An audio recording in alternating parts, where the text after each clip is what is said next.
Okay, good afternoon, guys. I want to tell you a story. I want to tell you a story that will only be known to my UK British followers and maybe some expats, but it doesn't matter. Anyway, what I thought I'd let you guys know something, a few of my childhood memories. You might as well know them. And I'll tell you about them, how I cope with them, how it affected me, and what I've done about it. And just a few lessons that I've learned in my life as an older man. Okay, so bear with me. Right, one of my most poignant first memories, and I might as well draw it because we have a bit of fun. Was, I remember this distinctly. There's the cooker, the old Canon cooker, which lasted flipping heck. Honestly, I swear, this cooker lasted like 50 years or something ridiculous. Right? So, my mum's there, cooking, slaving away.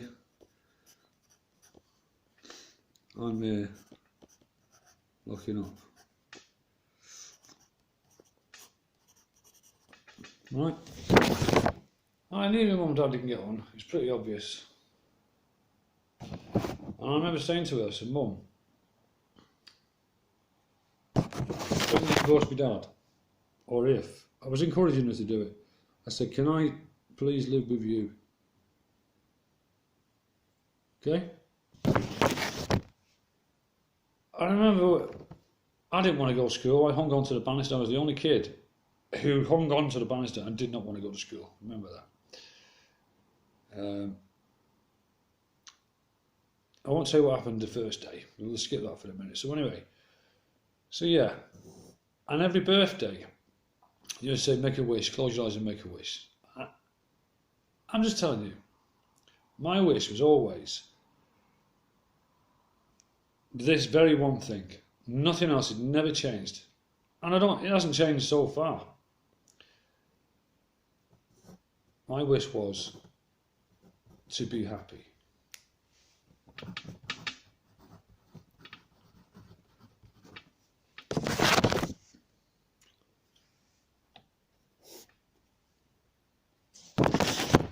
My father was he was a brutal man. Brought up by a father who was very tough as well. Whose father was blind. Now, I got into a little bit of trying to find out what went on then. There's something did go on with my blind grandfather. I think there must have been a flash or something. Something did go on. But anyway, so he was quite brutal, my father. And he was given electric shock treatment at around about 18 years of age, I found out. Or 19 or something like that.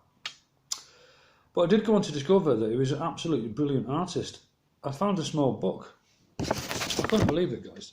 Just a small book like this. And it had loads of drawings in it. Loads of drawings in it. Honestly. But the standard of the drawings was what? I was totally astounded. And apparently when I used to date my mum, I used to draw pictures and stuff like that. And he drew a picture of a baby sat down. It was just amazing. But he never spoke about it, never showed me, it never taught me how to draw or anything. Anyway, so we're in the garden. And he always used to make me do the garden.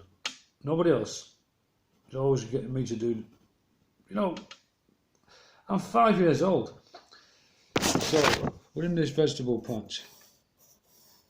We're on our hands and knees. There's my dad, there's me. And we're digging away. We've both got one of these handheld forks, you know the ones? Small ones, if you're gardening you'll know. And I'm on my knees here. I've got my foot here, say. I've got another one here. Anyway, he's here, and I'm not doing it right. So, he got his thing and he stabbed me in the foot with his thingy, right? And I mean stabbed me in the foot, and I had a little indentation in between my toes where it had hit and penetrated. But what used to happen was when I used to do things like that, when my mum come home, I would tell my mum, and then my mum would have a go at my dad. Then there'd be a big row. My mum would go to bed, and then my dad would start on me again for me telling my mum what he did to me. You get me? So it was a pretty vicious circle. And then after it all calmed down, he used to pick me up and hug me and say, I love you, I love you, I love you. And he was waiting for me to say, I love you too. So I had to say, I love you. All the time thinking, I hate you. So then he's building a fence. And he made it all out of pallets. Of course, I've got to help, right? So I'm stood on this side of the fence, right? And he's on this side. And he's got a hammer, big hammer, and 6-inch nails. And he's beating them into the things there. And I'm stood on the other side, like this, with my arms against the fence, holding it while he's whacking the 6-inch nail in. You get me? And he's on this side. And he's got these things, which, you know what I mean? So anyway, so it's all going fine. However, whack, he whacks the nail. And it comes through. And it hits me right in my hand. In the middle there, somewhere like that. And oh man, it hurt. It hurt.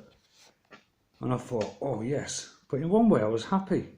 Because I thought, he's definitely going to give me some sympathy now.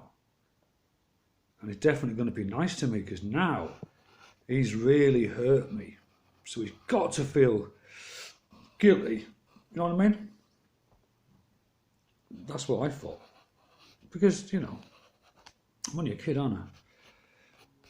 So I'm expecting some sympathy. No. I got told to shut up and just hold it. Didn't even bother looking at it. Nothing. As far as he's concerned, I was still breathing, that was good enough.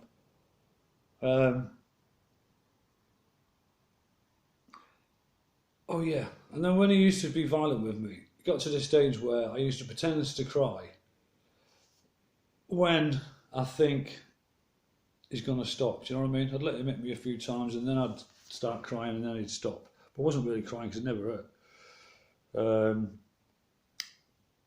And then, you know what happened when Babylon came around my house, and you know what I did, and you know I stood my ground. And I refused to bow down to these things.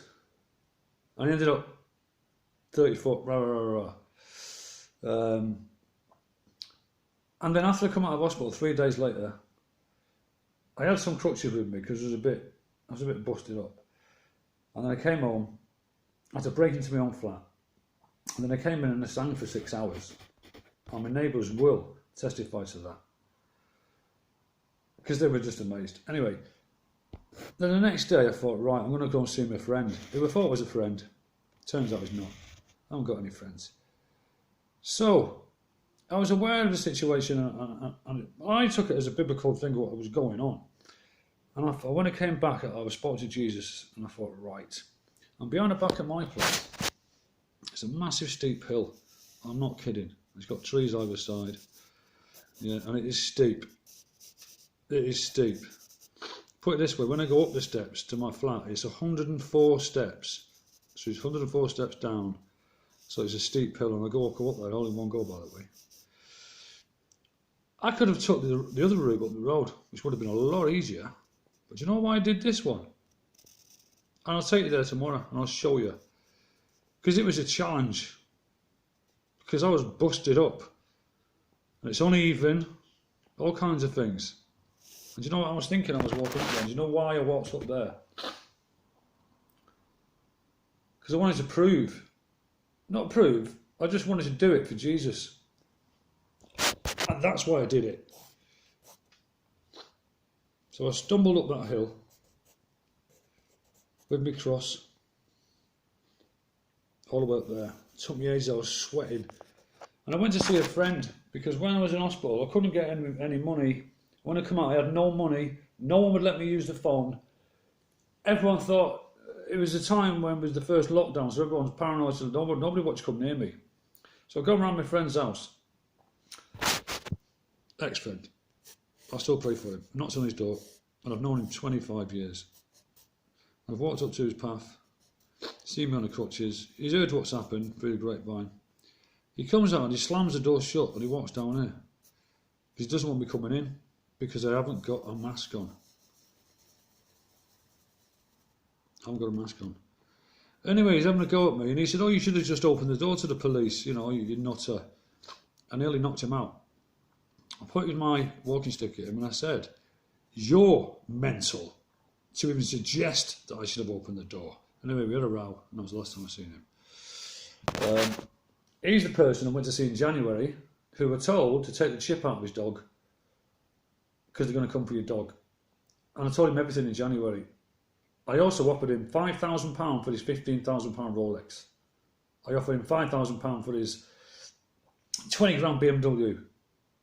No, sorry, his classic car that he's bought for an investment. I offered him 5 grand and he was like, "What are you talking about, 5 grand?" I said, "Well, I'll tell you what, I'll come back in February and I'll give you £1 or a packet of seeds."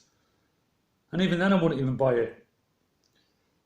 Anyway, he kicked me out of his house and that's the last seen of him. And when I started playing guitar in the 80s, one of the first songs that I wrote, this is one of the lines in there.